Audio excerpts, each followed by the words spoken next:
এই যে রমজান মাস সামনে আসে দেখে নিয়েন, বহু ব্যবসায়ী তাহাজ্জুদ পড়বে, তারাবিও পড়বে, মসজিদে গিয়ে ফটর ফটর করা শুরু করবে, লাইট নাই কেন, এসি নাই কেন, ফ্যান চলে না কেন, বড় বড় কথা। সারা বছর তো মসজিদ আসে নাই, তারাবি নামাজে আসবে।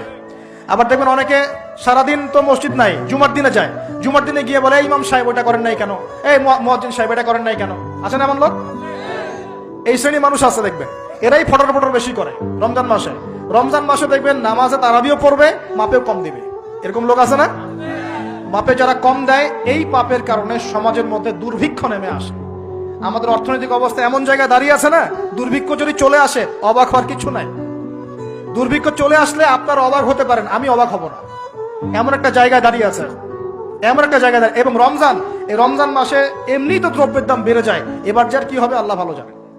আমার মনে হয়, আমার ভয় হয়, একদম নিম্নবিত্ত মানুষ যারা এবার রোজা রেখে ইফতার যখন করবে তখন হাত তুলে আল্লাহর কাছে বদদোয়া করা শুরু করবে।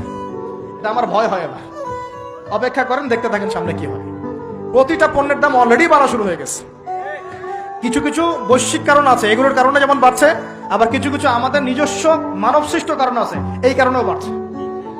মানব সৃষ্ট কারণগুলো বুঝতে হলে আপনাকে বেসিক কিছু অর্থনীতি বুঝতে হবে। এটা পড়াশোনা করেন, দেখবেন আমি গত লেকচারে বলেছিলাম। আল্লাহ রাব্বুল আলামিন আমাদের সবাইকে হালাল খাওয়ার তৌফিক দান করুন। সমাধান কি তাহলে? সমাধান হচ্ছে অপচয় কমাতে হবে। 5টা খেজুরে ইফতার হয়ে গেলে 6 নম্বর খেজুর দান করে দেন, 6 নম্বর খেজুর দান করে দেন। সদকাগুলো বেশি বেশি বাড়িয়ে দেন।